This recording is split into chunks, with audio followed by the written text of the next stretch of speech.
Pastel FM, toutes les couleurs de la musique. Bienvenue sur les ondes de Pastel FM, 13h passées de 2 minutes. Vous êtes dans l'émission C'est vécu. Donc une émission, un petit rappel historique sur cette émission. Elle a été mise en place juste après les périodes de confinement pour vous donner la parole, pour que vous puissiez vous exprimer, nous parler un peu de comment vous vivez cette période et partager cela avec tous les auditeurs. Dans ce cadre-là, depuis un certain temps, on a commencé à inviter des associations pour profiter et parler un peu de leurs projets. Aujourd'hui, nous avons les responsables de l'association de la coopérative Chibani. Je vais demander à ces personnes de se présenter les unes après les autres. Alors, bonjour, moi c'est Akima, j'ai 32 ans, j'ai une formation en sciences politiques et j'ai beaucoup travaillé avec les ONG et les associations et depuis quelques années je travaille avec des associations roubaisiennes et la coopérative Chibani, je suis chargée de projet et chargée de financement aussi. Voilà. Bonjour à tous, moi c'est Khadija, je suis assistante sociale de formation. Je suis salariée de la coopérative Chibani et donc j'ai pour mission de coordonner le projet et on en parlera peut-être certainement plus tard, mais en tout cas l'animation de la permanence sociale. Donc, bonjour à tous et à toutes, merci de me recevoir ici. Je suis Hamzel Koftiti et je suis un des responsables de la coopérative Chibani et je viens en tant que porte-parole de toutes les personnes qui travaillent dans ce projet et qui, pour des raisons sanitaires, n'ont pas pu être présents aujourd'hui. Et donc, je suis, avec mes collègues féminines, porte-parole d'un groupe qui propose un projet d'innovation sociale autour des personnes âgées, immigrées, mais pas seulement. Est-ce que vous pouvez nous parler justement de ce projet ? Donc, depuis à peu près maintenant 21 ans, nous collectons la mémoire des personnes du troisième âge issues de l'immigration. 21 ans, ça peut paraître beaucoup, mais il s'avère que c'est pas une question nouvelle parce que dans les années 60, Abdelmalek Sayad avait déjà écrit en expliquant que les personnes âgées immigrées avaient osé vieillir. Et donc, pendant 20 ans, on a été formé par des gens comme Jamel Zawi, qui est un réalisateur de la région. On a travaillé avec des historiens, on a été formé par des gens comme Saïd Bouamama, on a été formé par des historiens comme Jean-René Gentil, comme Lucette Faragno, toute l'équipe du MRAP, que je salue, des acteurs de l'éducation populaire, des acteurs des anciens de la jeunesse ouvrière chrétienne, des syndicalistes. Et donc, nous avons collecté avec les centres sociaux la mémoire des personnes âgées immigrées. Donc maintenant, nous les connaissons, même si on en apprend tout le temps. Je pense qu'avant de travailler avec un public, il faut le connaître. Et donc, nous avons collecté cette mémoire. Nous ne sommes pas les seuls. Ça se fait aux 4 coins de la France. Et ça rappelle le creuset français, ce creuset multiculturel des vagues d'immigration qui sont venues d'Europe du Sud, mais aussi du Maghreb, de l'Asie et de l'Afrique subsaharienne. Ensuite, on a compris que la question sociale était un enjeu important. Et donc maintenant, nous pensons que s'ouvre une décennie au moins, voire plus de travail social autour de l'accompagnement de ces populations vulnérables qui sont issues de l'immigration, qui vivent dans les foyers, mais finalement nous avons élargi dans une démarche inclusive à toutes les personnes âgées vulnérables qui ont des difficultés avec la langue française pour proposer quelque chose d'original en matière d'accès aux droits, en matière d'écoute psychologique, en matière de conseil juridique et social.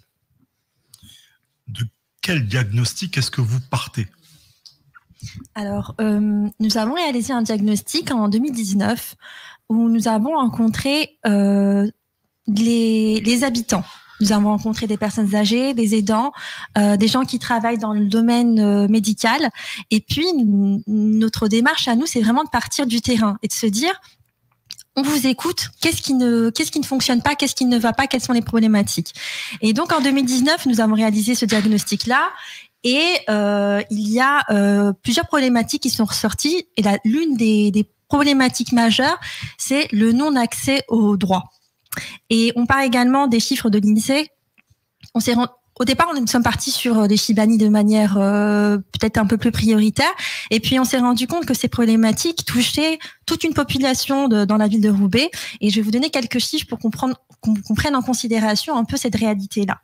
À Roubaix, 30% des ménages âgés de 60 à 74 ans vivent sous le seuil de pauvreté. En proportion, les retraités qui n'ont pas accès aux soins sont 2 fois plus nombreux qu'au niveau de la métropole lilloise. On a également d'autres réalités, c'est que 90% de la population vit seule. Et donc, ça va impliquer d'autres problèmes, d'autres questions. On a également un tiers des ménages qui vivent dans des logements de type 1930. Les logements de type 1930, ce sont des habitats qui en termes qui ne sont pas adaptés pour ces personnes-là, en termes d'isolation, en termes c'est beaucoup d'escaliers étroits, et donc ces populations-là, elles sont propriétaires, mais elles vivent dans des habitats qui sont parfois des habitats indignes. Elles n'ont pas forcément les moyens de financer ça, et ça va avoir un impact sur leur autonomie. On a également une forte perte d'autonomie dans la région des Hauts-de-France en comparaison au niveau national. Et enfin, on a beaucoup d'aides. En fait, on est dans une ville où il y a beaucoup de dispositifs d'accès aux droits. On est dans une ville, on n'est pas dans la ruralité, donc on est dans une ville où il y a énormément de transports, mais on se rend compte qu'une grande partie de la population n'a pas accès à ces dispositifs-là. Et un autre exemple, sur le logement, par exemple, on se rend compte qu'il y a des dispositifs qui sont mis en place par l'ANA, qui est l'agence de l'habitat, et qui propose des subventions, par exemple, pour les personnes âgées.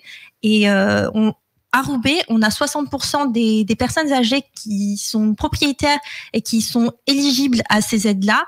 Et on se rend compte qu'une grande partie ne fait pas appel à ces droits-là parce qu'ils ne connaissent pas. Et donc, une des questions majeures, c'est vraiment l'accès aux droits.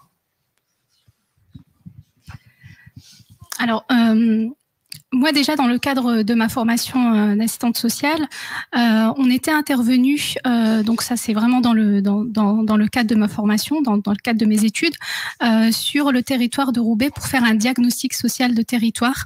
Et on s'était concentré, donc on avait reçu cette commande, on s'était concentré sur les personnes âgées à Roubaix.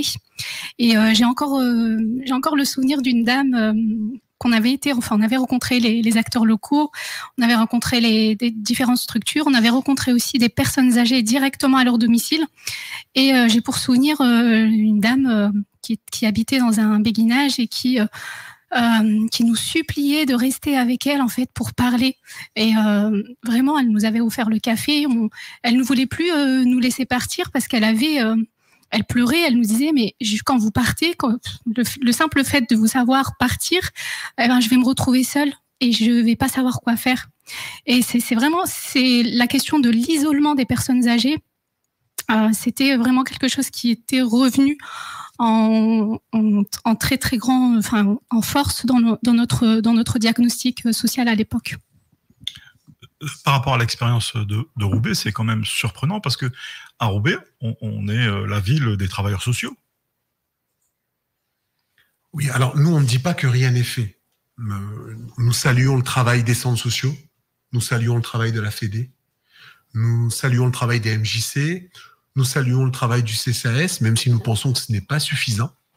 Mais le chantier et les besoins sont tellement énormes, c'est comme la question de la pauvreté à Roubaix. Le chantier de la pauvreté, il est immense à Roubaix. Et donc, ce chantier-là, il demande une armée de bénévoles, une armée de travailleurs sociaux. Donc, nous saluons le tissu de solidarité à Roubaix qui est extraordinaire. Et ça va de l'univers à Baraka en passant par l'UPC, les comités de quartier, le secours catholique, le secours populaire. Vraiment, les acteurs sont là, ils sont nombreux, les petits frères des pauvres. Mais nous pensons qu'il faut recruter encore des professionnels, qu'il faut recruter des bénévoles et qu'il faut décloisonner et coordonner tout ce travail. Nous n'avons pas la prétention de le faire pour l'instant. Nous avons la prétention de le faire dans un centre de documentation et un livret qui a été fait par un groupe de personnes sous la coordination de Hakima et des étudiants d'un BTS et d'une licence que nous saluons. Nous saluons tous les élèves du lycée Sévigné et leurs enseignants, notamment Louisa Zenag et Yamina Rani-Zelgui. Et tu étais présent, Christian, tu as vu le formidable travail des élèves sur le fait que, comme l'a dit Hakima, la première étape, c'est l'accès aux droits. Il y a des gens qui ne se soignent pas. Vous ne vous soignez pas, vous vivez dans le mal logement. Vous êtes dans le mal logement, vous vivez le mal vieillissement. Vous vivez le mal vieillissement, vous alimentez la dégradation du logement. La Fondation Abbé Pierre, qui nous soutient, qui nous finance, a expliqué ce cercle vicieux de je vieillis mal, je mange mal, j'entretiens un mal logement, etc. Donc nous, on pense que les plus vulnérables des vulnérables, ce sont les Chibani. Nous pensons que les plus vulnérables des vulnérables, ce sont les femmes. Nous pensons que les plus vulnérables des vulnérables, ce sont des personnes âgées sans abri. Et il y en a un qui est décédé il y a quelques jours à Roubaix et nous saluons sa mémoire. Il a été retrouvé à 71 ans dans un bidonville. Oui, il y a des bidonvilles à Roubaix et nous saluons sa mémoire. Si je ne me trompe pas, son prénom, c'est Carlos. Donc, le rapport parlementaire de juillet 2013 explique qu'il y a une clochardisation des personnes âgées immigrées qui sont isolées. C'est pas nous qui le disons, ce sont le gouvernement de l'époque avec des députés de droite et de gauche. Donc nous en faisons une question apolitique, une question laïque, mais une question républicaine. Parce que la France ne peut pas mettre de côté une partie de sa population. Et en même temps, nous pensons que l'État fait son travail, pas aussi bien que nous le souhaitons, mais que la société civile doit apporter une contribution. Et donc, nous, on fait un appel aux dons, un appel au bénévolat, à tous les auditeurs qui nous écoutent, allez sur le site internet. Et on remercie Waltès et toute l'équipe qui a fait le site internet, le forum, le centre de documentation et le pack pédagogique dont on fait la promotion pour les écoles. Et ce que vous disiez, c'est vrai qu'il y a beaucoup de travailleurs sociaux et l'une des réalités, c'est que cette population est invisible. C'est une population qui vit seule et on profite peut-être de cette émission de radio pour alerter des gens qui sont autour de ces personnes âgées, ce qu'on appelle souvent les aidants. Vous êtes un enfant, vous avez votre père, votre mère qui est dans une situation difficile, vous-même parce que vous êtes là en train d'aider, vous avez votre vie à côté et vous êtes en train d'aider ces personnes-là. N'hésitez pas à signaler des situations qui vous semblent difficiles parce que cette invisibilité, elle est parfois aussi voulue. Il y a des gens ce sont des populations vulnérables qui parfois sont méfiants vis-à-vis des personnes extérieures. Et donc, le rôle des gens qui sont autour, c'est de signaler. Si vous êtes aidant, si vous travaillez dans le domaine médical, n'hésitez pas à aller vers les structures compétentes pour leur signaler des situations qui sont préoccupantes avant que ce soit trop grave. Donc, faut vraiment pas hésiter à faire ces signalements-là et à agir pour ces personnes isolées. Et on sait qu'il y a beaucoup de dynamique citoyenne. Il y a beaucoup de gens qui ont envie d'aider, mais ce côté invisible, ça rend l'identification plus difficile. J'aimerais juste compléter. C'est vrai qu'il y a un travail énorme qui est fait de la part des travailleurs sociaux à Roubaix, mais il y a aussi une réalité, c'est que les personnes n'ont pas forcément, cette facilité à aller vers les structures, à aller vers les organismes. Surtout, justement, si on rajoute à ça l'handicap de la langue, c'est quelque chose pour eux qui leur paraît parfois inaccessible et même parfois difficile, en fait. C'est pas forcément dans leur... je sais pas si je peux dire ça dans leur culture, mais dans leurs habitudes d'aller vers pour demander de l'aide. Et ça, c'est aussi une réalité qu'il faut souligner. Donc, vous vous inscrivez pleinement, j'allais dire, dans la chaîne qui existe déjà avec tous les acteurs sociaux. Et vous êtes un maillon supplémentaire, c'est ça, hein ? Oui, c'est ça. Ce qu'on voudrait dire aujourd'hui, c'est qu'on s'est inscrit dans une démarche partenariale. Aujourd'hui, on a un partenariat avec la radio Pastel FM. On se sert de cet outil-là pour promouvoir notre projet, pour informer. Il y a des émissions qui sont organisées et qui seront organisées sur les personnes âgées, sur les droits. On travaille également avec la Maison des associations de Roubaix, qui est un espace incontournable dans la ville associative de Roubaix. La Maison des associations de Roubaix qui est située à côté du métro Roteléport sur la place de la Liberté, c'est un médiateur, c'est vraiment une interface entre le public et entre les associations et les pouvoirs locaux. Et donc nous, on est dans cette démarche partenariale avec la Maison des associations, mais avec toutes les associations qui le souhaitent. Il faut pas hésiter aussi à nous contacter. Et donc pour se dire, on va rien inventer et on n'a pas envie de faire de doublons. Et notre priorité, nous, c'est la coordination et le partenariat. Si je peux compléter, Akima, ton propos, on est vraiment dans une démarche d'ouverture et de travail partenarial. On peut pas faire, on n'est pas tout seul dans notre coin en se disant on a inventé l'eau chaude. Non, pas du tout. Nous, notre projet vraiment, c'est d'apporter notre plus-value, d'apporter peut-être notre expertise, mais on est dans une démarche de travail partenarial, donc de réseau aussi. Et ça va être une grosse mission justement d'étoffer et d'établir ce réseau qui nous paraît vraiment incontournable et enfin voilà quoi, c'est super important. Donc j'invite les auditeurs s'ils veulent participer à cette émission à nous appeler au 03 20 73 59 00 et on va faire une petite pause musicale et on revient pour continuer la discussion. Issus des ex-colonies d'Afrique subsaharienne et du Maghreb, les Chibani sont des hommes et des femmes de la première génération venus en France lors des 30 laborieuses pour construire les autoroutes, écoles, hôpitaux, universités. Main-d'œuvre courageuse, silencieuse et à bas prix, ces citoyens ont grandement contribué à la richesse des nations en étant toujours les premiers de corvée. Absents des livres d'histoire, ils ont vécu la violence du déracinement, le racisme et le brouillard des identités. Les Chibani et Chibanias sont socialement invisibles, politiquement muets, et pourtant la France leur doit tellement. Chaque jour moins nombreux et isolés de leur famille pour la plupart, le cliché les voit assis sur un banc. Petit chapeau, petite source de chaleur, le regard vide, ressassant le passé. Ils sont toujours élégants, mais leurs yeux sont comme griffés par la vie. Pas tout à fait d'ici, pas tout à fait de là-bas, ils ne bénéficient d'aucune aide spécifique malgré la succession des rapports dénonçant leur très grande précarité. Et oui, les immigrés ont osé vieillir. Ni la France, ni les pays d'origine ne sont à la hauteur de cette nouvelle question de gérontologie. Et nous, société civile, que pouvons-nous faire? Réagir. Réagir en proposant quelque chose de concret. Via la nouvelle coopérative Chibani, qui regroupe des bénévoles et des salariés, nous souhaitons prendre soin d'eux, faciliter l'accès aux droits et leur permettre de vieillir dans le respect et la dignité. C'est aussi l'occasion d'aider les aidants qui parfois souffrent en silence. Ce projet, c'est aussi l'occasion de repenser la place de tous nos aînés dans notre société. Aidez-nous en offrant un don ou en devenant bénévole pour la coopérative Chibani. Chibani.fr, il compte sur vous.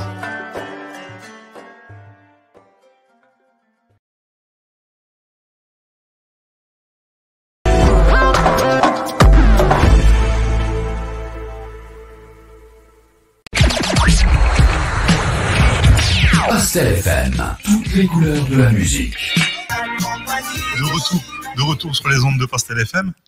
Il est 13h21. Vous êtes toujours dans l'émission CVQ avec les membres de la coopérative Chibani qui sont venus pour nous parler, nous présenter leur projet.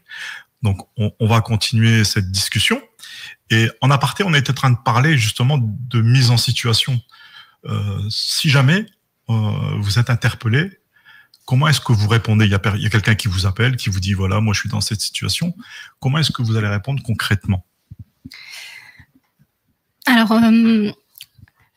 dans un premier temps, il faut savoir qu'on a pour projet imminent, donc ça va être fait dans les prochains jours, même prochaines semaines. On va mettre en place une permanence sociale, d'accord, donc dans laquelle on va justement pouvoir traiter de ces situations individuelles.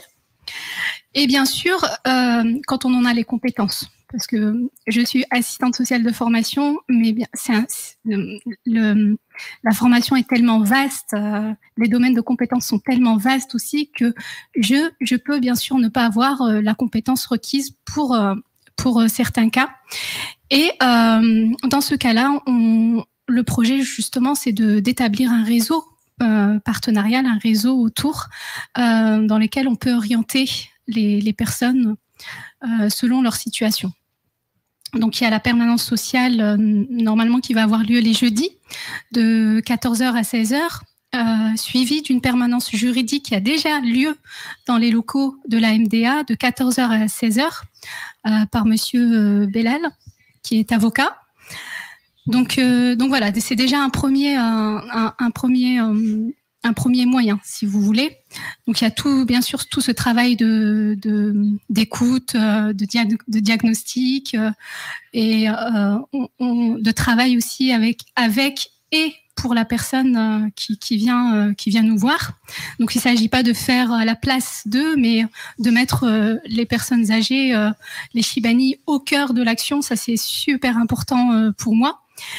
Et dans un second temps, si on peut réorienter vers un partenaire, on le fera, bien sûr.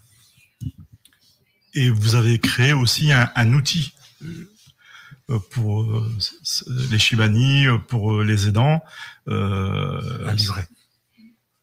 Vous pouvez nous raconter un peu comment le travail a été fait et pourquoi vous avez fait ça?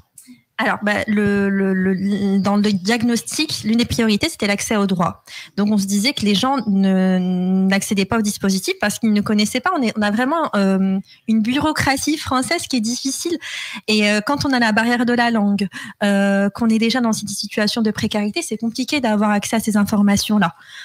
À Roubaix, l'un des interlocuteurs principaux, c'est le CCAS. Le CCAS est là, vous allez les voir, ils vous accompagnent, mais les gens n'ont pas forcément cette connaissance-là.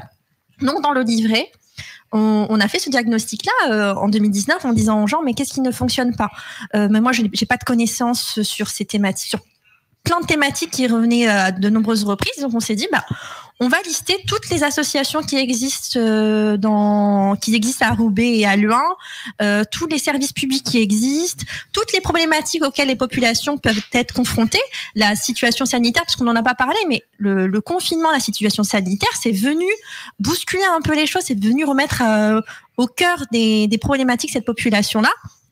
Et donc, on a réfléchi un peu à toutes ces problématiques-là, et puis on a mis tous les dispositifs qui existent, et ces dispositifs existent en fonction aussi de l'éligibilité des personnes.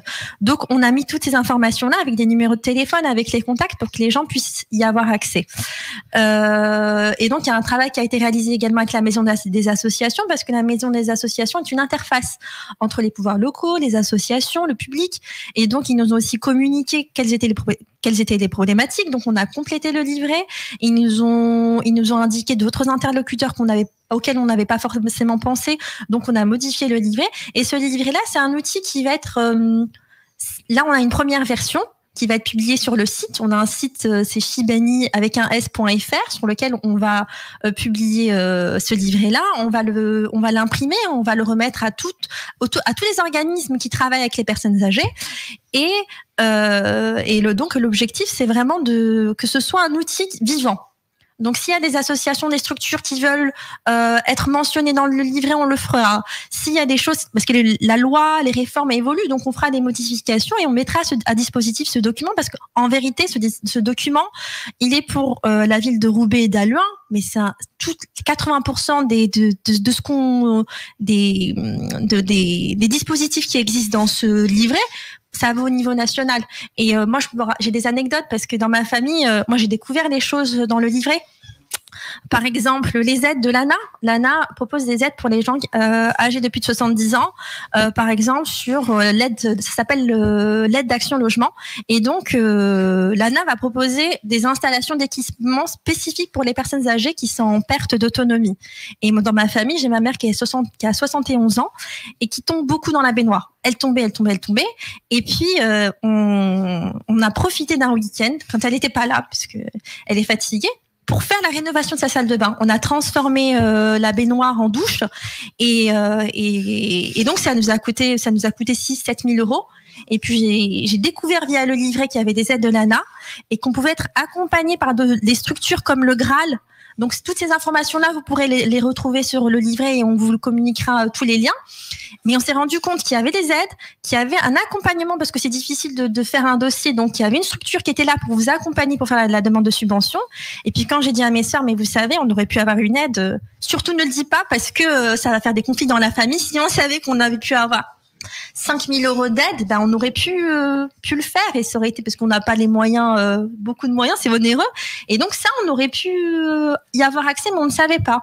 Il y a une autre chose, c'est l'acquisition de la nationalité pour les plus de 65 ans.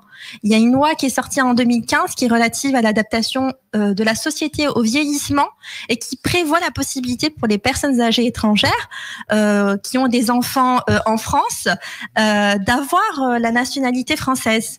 Et les démarches sont ultra facilitées. J'en ai parlé à plein de gens autour de moi. Personne n'a connaissance de ces dispositifs-là, qui ont été créés spécifiquement pour ces populations. Donc le livret, c'est vraiment un outil qui est utile et qu'on a vraiment envie de diffuser. Mais ça a dû être un travail conséquent pour arriver à faire un livret avec toutes ces informations. C'est un travail de recherche, ça a pris plusieurs mois. On a travaillé avec des étudiantes qui sont spécialisées dans le domaine social. Il y a eu des recherches Internet, il y a eu des contacts avec les interlocuteurs principaux. Donc il y a d'abord savoir quel est notre délimiter les thématiques qu'on allait aborder on voulait pas faire de doublons aussi parce qu'il existe déjà des livrets. Il y a le CCS qui a un livret. Il y a la ville de Roubaix qui a créé aussi un livret pour les seniors avec l'assemblée des seniors où il y a pas mal d'informations. On a juste voulu compléter. On va dire les choses clairement. On s'est basé sur ces livrets-là comme une base parce qu'on va rien réinventer, mais on les a un peu fournis en fonction de ce qu'on entendait de ces populations qui sont pas forcément visibles dans les lieux dans les espaces de sociabilité. Donc on s'est servi de ce travail de terrain avec les personnes âgées, avec les aidants pour orienter les sections dans ce livret-là. Mais c'est vrai que c'était un travail qui a pris du temps mais qui est fortement utile et qui sera complété dans les mois, dans les années qui arrivent. Est-ce que vous pouvez nous parler un peu de votre organisation? Comment est-ce que vous allez vous organiser à l'interne? Donc nous, là, quand les gens, et Abdelhalim qui est pas là et qui, pour des raisons sanitaires, donc là on a une configuration, on vous remercie encore de nous recevoir. Mais on ne peut pas donner la parole à toutes les personnes qui font ce formidable travail d'équipe. Pose souvent une question qui est très juste et qui nous réinterroge. Quand les gens disent concrètement, la coopérative, c'est quoi? Cette question, elle est totalement légitime. Et nous, on a de la légitimité à y répondre. Et on a la légitimité des travaux qui ont été faits. La coopérative, c'est quoi? C'est un centre de documentation. Nous avons répertorié plus de 50 écrits universitaires sur les 40 dernières années. Donc, on a plus de 5000 pages de documents sur qui sont les Chibani, qui sont les Chibanias, c'est quoi les foyers, c'est quoi les questions de vulnérabilité, c'est quoi les questions gérontologiques pour les personnes âgées immigrées, mais pas seulement. Donc ça, c'est la première étape. C'est sur notre site, c'est gratuit. N'importe quel étudiant, n'importe quel travailleur social, n'importe quel élu qui souhaite en savoir plus, nous avons créé ce centre de doc. C'est gratuit, c'est sur Internet. Nous sommes la deuxième association à l'avoir fait en France. Les premiers, c'est l'ORIV, qui, dans l'Est de la France, et nous saluons leur travail, avait fait un travail, mais jusque dans les années 2015. Nous l'avons réactualisé jusque 2021. Deuxième chose, nous avons créé un forum avec 50 thèmes qui vont dans tous les domaines de la vie. Un enfant qui est aidant peut aller sur le forum, poser une question et quelqu'un va lui répondre. Nous avons créé un pack pédagogique. Donc ça, on s'est réparti le travail et on salue les lisières que vous connaissez bien, qui sont à Croix et à Villeneuve-d'Ascq. Nous avons listé la liste des livres qu'il est possible de commander pour les CDI ou pour les particuliers. Ensuite, avec toute l'équipe de Chibani, nous avons un contact privilégié avec 3 belles expositions qu'on propose aussi aux acteurs. Donc, en fait, on a réussi à réunir une galaxie des acteurs qui nous permet de partager le travail, pour répondre à ta question. Et donc, il y a 3 formidables expositions que les gens peuvent commander chez eux. Il y a Luc Genepin, qui s'appelle Chibani la question. Il y a aussi le livre. Il y a l'exposition de l'immigré au Chibani de l'ORIV. Et puis, il y a une 3e exposition sur un artiste contemporain qui a réalisé quelque chose d'extraordinaire autour de l'impression sur de photos en reproduisant les rides de personnes âgées. Enfin, ce que je voulais vous dire, c'est qu'on travaille beaucoup avec la Fondation Abbé Pierre, qui est un de nos principaux partenaires, qui est sensible à la question du mal logement. Et donc, il y a le livret aussi qui va être téléchargeable sur le site et qui va être diffusé à un certain nombre d'exemples. En fait, on s'est partagé le travail en fonction de nos compétences. Khadija a toute une palette de compétences. Akima a toute une palette de compétences et elle s'est spécialisée. Abdel au niveau comptable et stratégie financière. On espère lever des fonds sur Internet. C'est pour ça que l'émission d'aujourd'hui, elle est le teaser du décollage de la conférence de presse qu'on organise vendredi à la MDA. Et après, on se donne 1 mois pour lancer la machine. Sur les réseaux sociaux, il y a Leïla Dehem qui a fait un gros travail sur Twitter, Facebook, Instagram. Et on explique aux gens que la société civile doit s'organiser pour cette question gérontologique.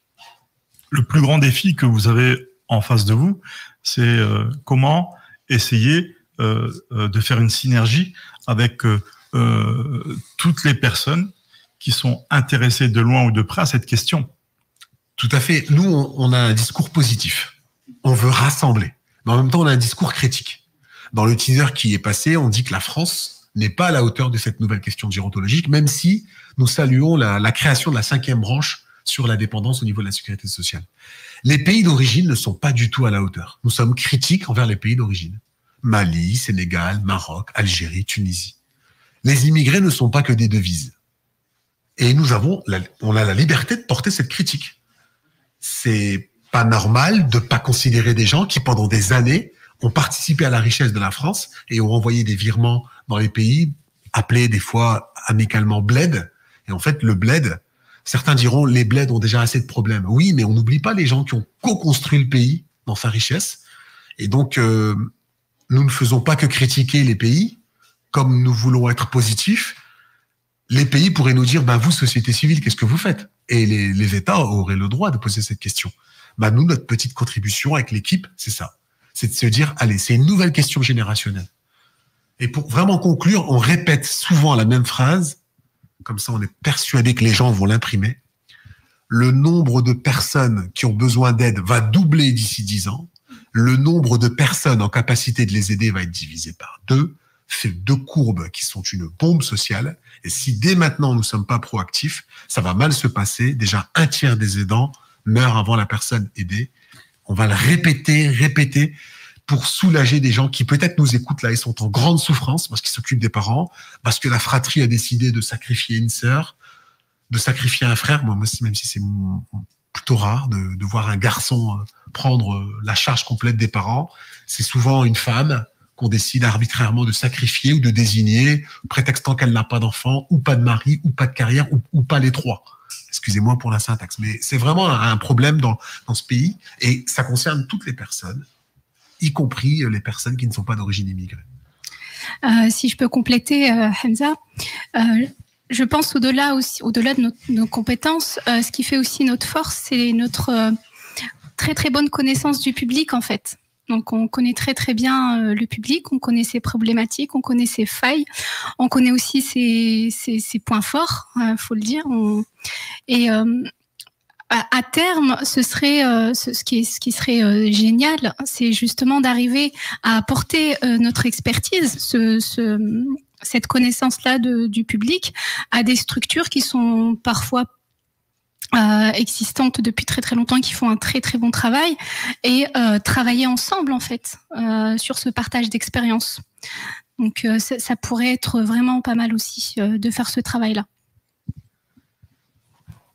Donc, si des gens ont des compétences, ils peuvent nous contacter et nous dire voilà, je veux apporter telle compétence, et nous on espère réunir une carte des acteurs et créer des antennes des coopératives un peu partout dans la métropole.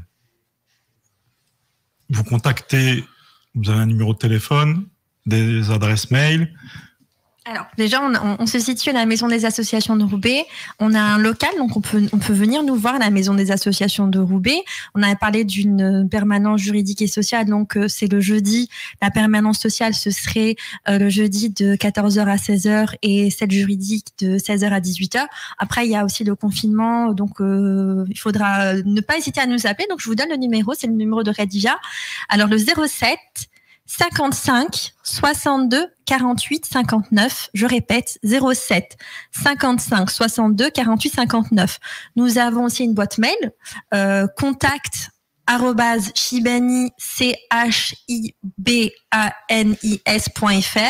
et nous sommes présents sur les réseaux sociaux, Facebook, Instagram, Twitter, et nous avons également un site, chibani avec un s.fr. Donc, faut pas hésiter à nous contacter et on pourra.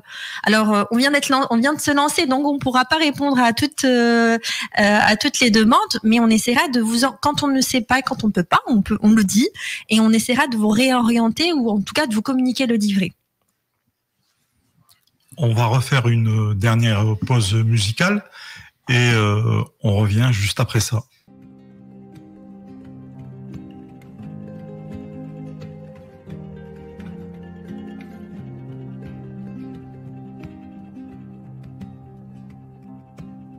Le fonds d'urgence Covid-19 de la Fondation Abbé Pierre a soutenu 4300 bénéficiaires, 4000 bénéficiaires sur les marauds, de l'aide alimentaire, et 300 bénéficiaires sur les solutions de logement. On a aussi aidé des ménages qui avaient faim, qui se retrouvaient à la rue, avec un budget régional de 149 000 € de chèques alimentaires. Donc des chèques qu'on a pu remettre avec les associations, comme Utopia 56, à des ménages qui avaient faim et qui n'avaient plus des bénévoles pour les aider. Le fonds d'urgence nous a aidés, par exemple dans le cadre de la maison où on se trouve, là, qui avait besoin de quand même pas mal de travaux, de remise aux normes, et nous a permis de faire une partie du travail par des professionnels. Donc là, ça nous a permis de gagner beaucoup de temps. Cette maison va être habitable très très vite. Ça fait déjà une semaine que je suis ici avec mes enfants. Cette maison, vraiment, il a changé beaucoup de choses à moi. Parce que quand j'ai resté dehors, il n'y avait pas de place pour dormir, j'ai resté malade. Mais depuis que je suis ici, je suis bien. Je prends les douches, parce qu'à des fois, je ne prenais pas les douches. Je prépare à manger pour les enfants, pour moi-même aussi. Maintenant, mes enfants vont bien à l'école. Vraiment, je suis très content. Je suis très content de rester ici. Pendant le confinement, plus d'une centaine de personnes restaient à la rue à Rennes. Et parmi ces centaines de personnes, on retrouvait des femmes, des hommes isolés, des exilés, parfois des adolescents, qu'il a fallu orienter vers des structures qui n'étaient pas forcément ouvertes et qu'il a fallu aider en termes de matériel, que ce soit des tentes, des couvertures ou encore une mise à l'abri d'urgence dans des hôtels pour ceux qui le souhaitaient. Ça va faire 2 ans que je suis à la rue. Je suis arrivé à Rennes il y a 4 mois. J'ai rencontré Utopia 56, qui est une association qui m'a beaucoup apporté déjà par rapport à la nourriture tous les 3 jours. Aujourd'hui, on a déjà les chiffres pour certains. On sait qu'environ 300 personnes, familles, hommes seuls, femmes seules ou enfants, vont se retrouver à la rue au 10 juillet et pour lesquelles aucune solution n'est pour l'instant trouvée. Alors durant l'été, les difficultés sont encore là. Nous allons avoir 2 nouvelles maisons qu'on va rénover, on va faire les travaux de sécurisation et on va pouvoir loger une quarantaine de personnes. On va aussi travailler sur la sécurisation d'un squat qui ne sera plus un squat, qui va être transformé en logement. Et puis nous allons aussi travailler dans les quartiers sur la question alimentaire pour changer cette posture de on vous donne un colis alimentaire. Eh bien, le but c'est d'amener des associations à créer des achats groupés, VRAC, qui permettront à des ménages qui ont des ressources très modestes de pouvoir se nourrir de façon saine à un coût très économique. C'est des choses qu'on va mener à Rennes, mais aussi sur Vannes et dans d'autres localités.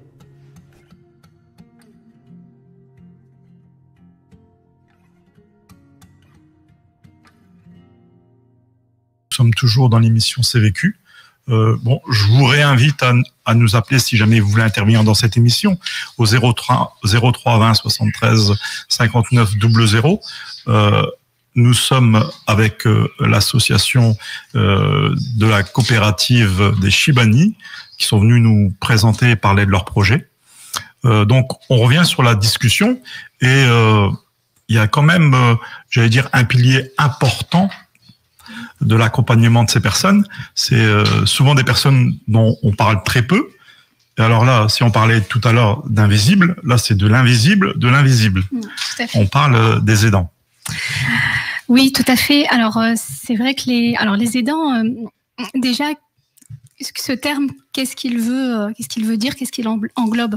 C'est tout simplement des membres de la famille, désignés ou pas, volontaires ou peut-être pas forcément volontaires, qui sont en charge de la personne âgée en perte d'autonomie très grande.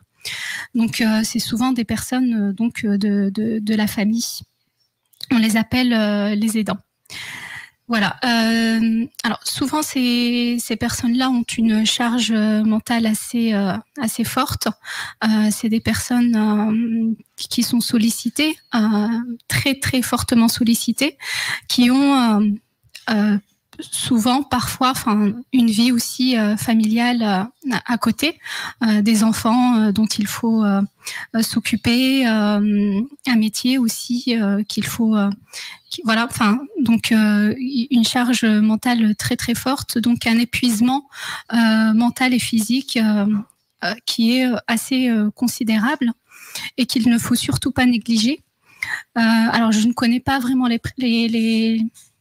les chiffres, Hakima ou Hamza, si vous pouvez, sur les aidants, mais il y a une très très grande part des aidants qui souvent meurent avant les personnes âgées. Un tiers. Voilà. Donc c'est quand même un chiffre assez considérable qu'il ne faut pas négliger. Donc alors nous, Shibani, on a un regard vraiment particulier sur ces personnes-là. On aimerait à terme proposer un soutien, une aide. On ne sait pas encore quelle forme cela va prendre. Est-ce que ça va être un groupe de parole? Est-ce que ça va être... voilà, on est en pleine réflexion sur ça pour l'instant. Mais quand on parle personnes âgées, on pense forcément aidants. Et il ne faut pas en fait les oublier. Donc voilà. Et on rappelle qu'il y a la maison des aidants et qu'il y a un certain nombre de droits qui existent, la maison du répit, le droit au répit. Merci. Et qu'il y a même eu une possibilité maintenant, vous pouvez des fois en entreprise transmettre 2 jours de congé à un collègue aidant qui en a besoin, et c'est une possibilité qui a été matérialisée par la loi. Donc c'est vraiment un sujet important, les aidants, et on espère sensibiliser un maximum de personnes sur ce sujet.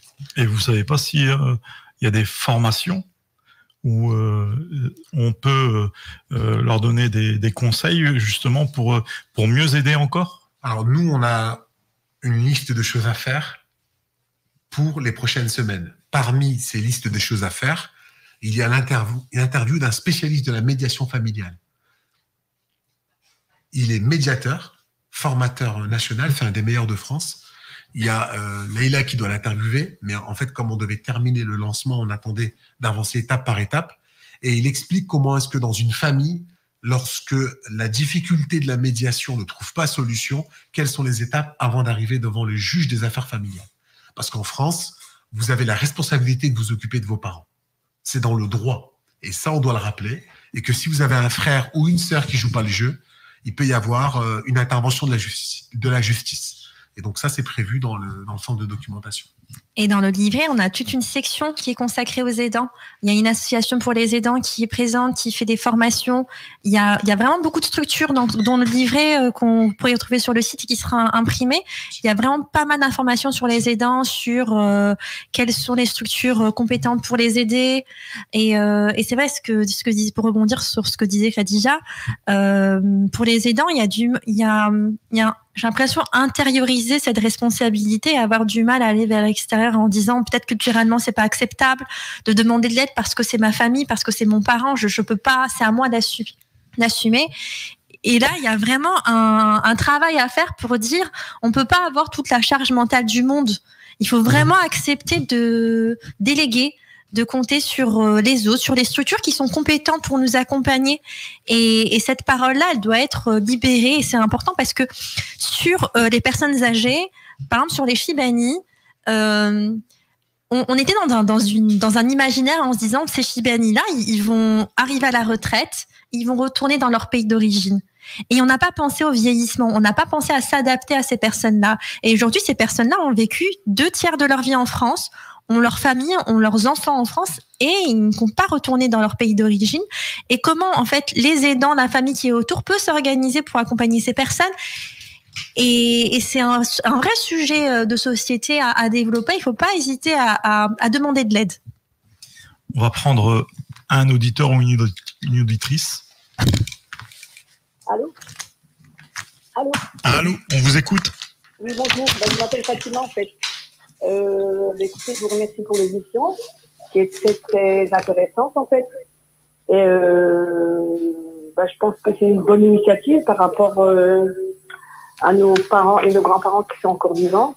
Et je pense qu'il faudrait, aujourd'hui, que c'est vrai que c'est un sujet tabou dans notre communauté, pour dire à quelqu'un, écoute, j'en peux plus, j'ai mon père qui me casse la tête, qui est fatigué, qui fait la nuit. Et souvent, les aidants, c'est toujours les personnes qui... c'est pas qu'ils subissent, parce qu'ils disent, écoute, chez nous, on peut pas laisser mon père, je peux pas laisser ma mère. C'est toujours la même personne qui subit. Et moi, je pense qu'il faut aussi essayer de travailler sur ce sujet qui est un peu tabou dans notre communauté. Et dire que c'est pas tabou, C'est pas parce que tu fais appel à une personne étrangère de ta famille, tu vas nous céder en disant que lui, et après, elle va dire que la famille un tel, tu vois, ils ont laissé leur père avec quelqu'un s'occuper de lui, etc. Donc, moi, je pense qu'il faut que déjà essayer de commencer à changer les mentalités. Et c'est vrai qu'on en a vraiment besoin. Et je vois que je fais partie de beaucoup d'associations. Et je vois qu'il y a beaucoup de personnes, surtout les hommes, qui sont vraiment en grande détresse physique, morale, et qui sont souvent seuls. Ils n'ont pas de, c'est un divorce, c'est une maladie. Ils sont vraiment, je vois beaucoup de personnes dans la déchéance, en fait. Même s'ils ont un logement, mais il faut les aider, ces personnes-là, à partir de 50 ans, 60 ans, et ils n'osent pas demander de l'aide. Ils restent cachés chez eux. Et je ne sais pas comment faire, quoi, c'est de les aider, en fait, pour leur dire, écoutez, venez, ou est-ce qu'on peut venir chez vous? Même aller chez eux, des fois, ils ouvrent la porte juste un petit peu, 5 cm, en fait, en disant, mais non, on a besoin juste de ça, quoi. Et il faut que la ville ou la société fasse quelque chose pour eux, parce que c'est de pire en pire. Même beaucoup de femmes aussi, je connais beaucoup de femmes, et quand je les vois dans la rue, je les reconnais, je dis, c'est pas possible. Elle n'est pas devenue comme ça. Et ils savent pour les soins. Il y a beaucoup de personnes qui ne savent pas qu'ils ont des droits. Et à force d'aller réclamer leurs droits, ils n'en peuvent plus. Ils disaient qu'ils sont fragiles. Ils ont dit, on a été une fois, on a été 2 fois, à chaque fois la porte elle est fermée. Il faut mettre des personnes compétentes qui leur expliquent que c'est un droit et même qu'ils puissent parler la langue derrière le bureau.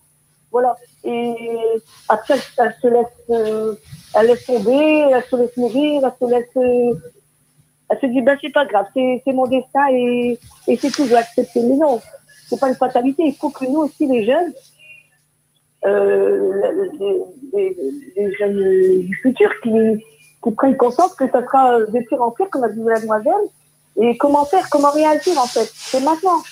Parce que c'est déjà catastrophique. C'est déjà catastrophique. Donc, comment envisager l'avenir par rapport à tout ça? Voilà. Et surtout, chez nous, c'est un sujet tabou et il faut essayer de casser ces barrières.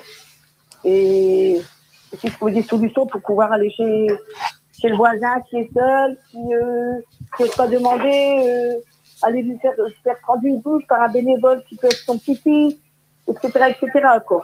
Et il faut envisager, je pense que et les aidants, c'est vrai, les aidants, les pauvres. Et c'est toujours les mêmes personnes. Comme vous dites, de toute façon, toi, t'as pas de mari, tu peux le faire. T'as pas d'enfant, tu peux le faire. De toute façon, tu fais rien, même si t'as ta vie. Mais je pense que il faut aussi faire aussi une grande campagne sur ça, en fait. C'est pas parce qu'on dit rien qu'on n'est pas. On peut le faire parce qu'on voilà. Mais c'est pas parce qu'on dit rien qu'on doit subir. Voilà, c'est simplement ce que j'ai à dire en fait. Merci pour ton intervention.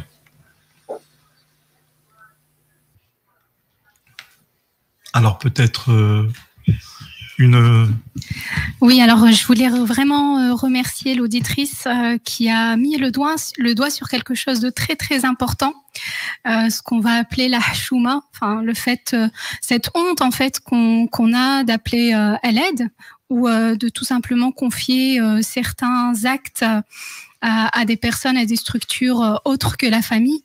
Donc, je trouve vraiment son intervention pertinente et ça met le doigt sur toute la pédagogie en fait qu'on doit avoir auprès des membres de notre famille déjà et puis auprès de, je sais pas comment on peut appeler ça, auprès des nôtres, des personnes d'origine maghrébine, de manière générale, tout ce travail en fait de pédagogie, de leur faire comprendre que c'est pas grave en fait, c'est pas grave de demander de l'aide, c'est pas grave de se sentir dépassé, de se sentir fatigué, c'est pas grave de l'exprimer. C'est même très salutaire et lever un maximum le tabou sur ça. Et je pense qu'à force, une des clés qui va nous permettre de lever ce tabou, c'est d'en parler un maximum et de mettre des mots sur ce que les aidants familiaux, enfin d'origine maghrébine peuvent vivre.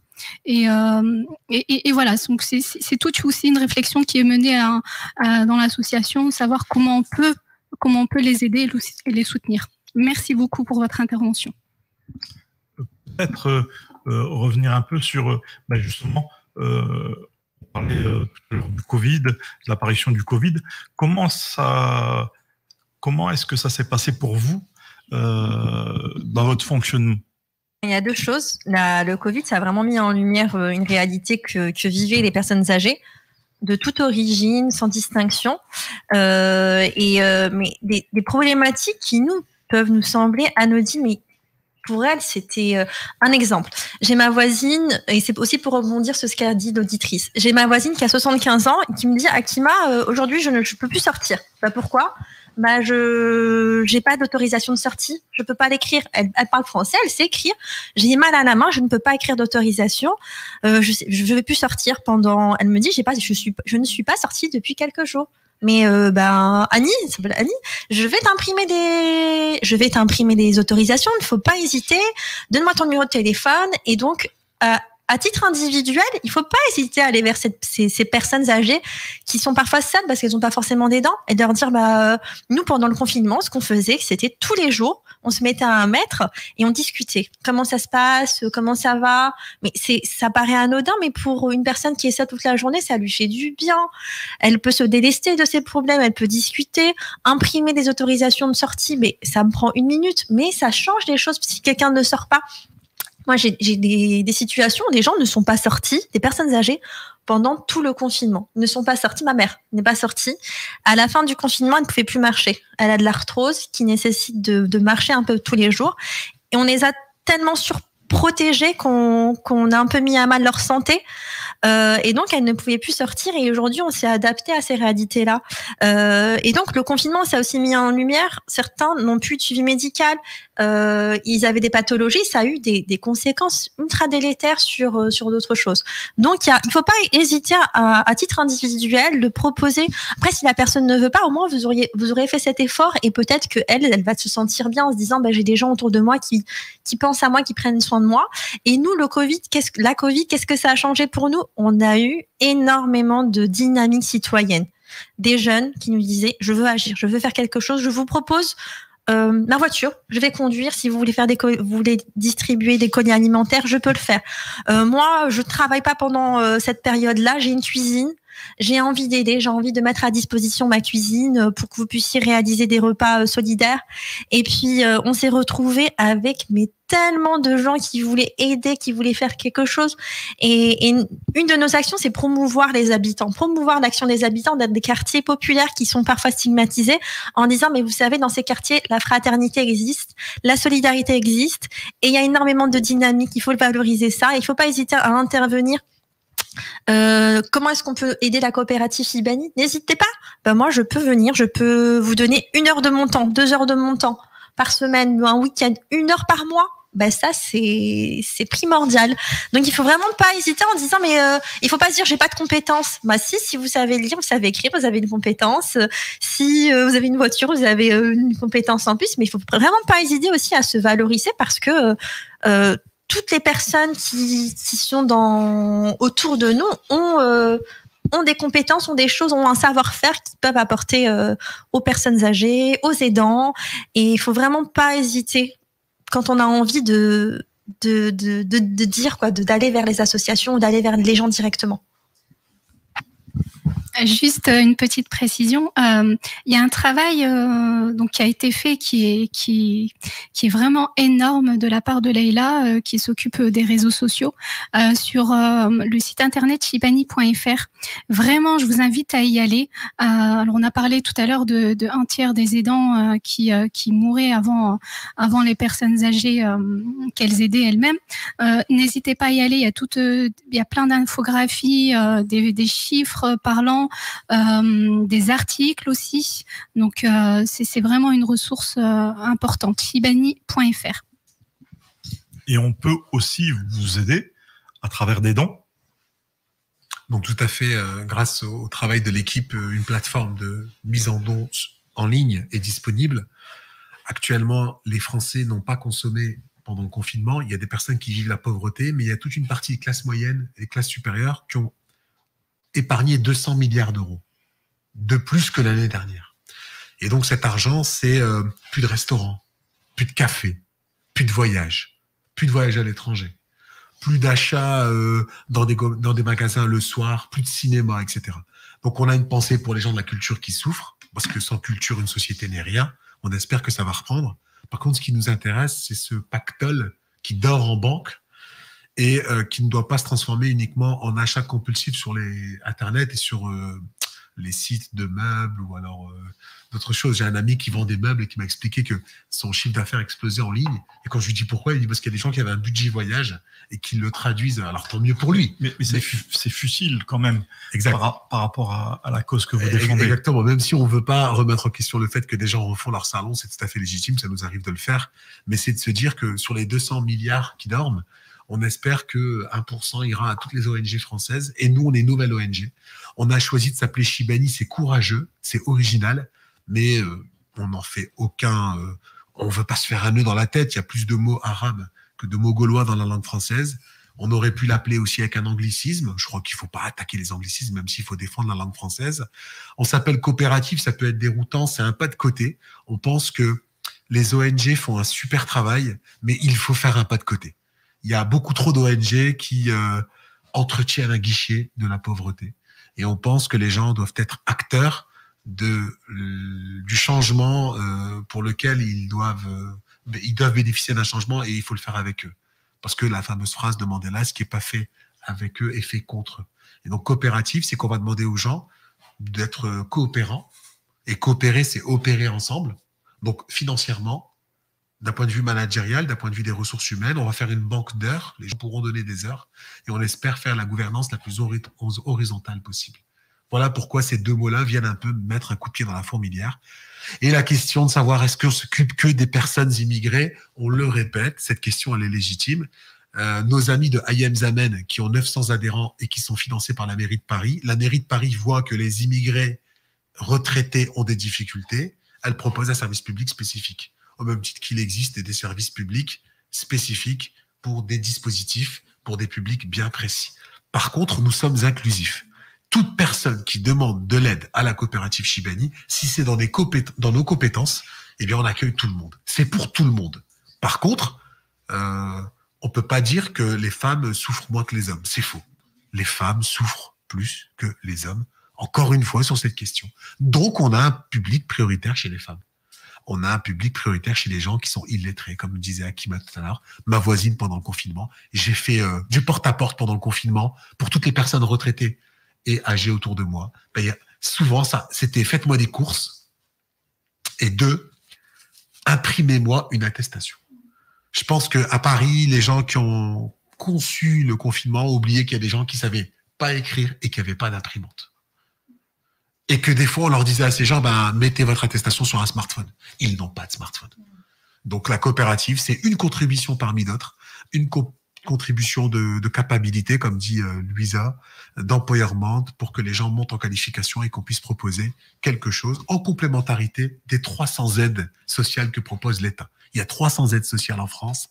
Il y a 12 milliards d'euros qui ne sont pas cherchés. Et c'est pour ça qu'on salue le travail de quelqu'un comme Amin Elbaï sur la caisse sociale qui fait un super travail. Et peut-être qu'on devra faire alliance par rapport à ces questions-là, sur le fait que des gens reçoivent des courriers, sur le fait de ne pas avoir la CAF, l'APL, etc. On va terminer cette émission sur ces bonnes paroles.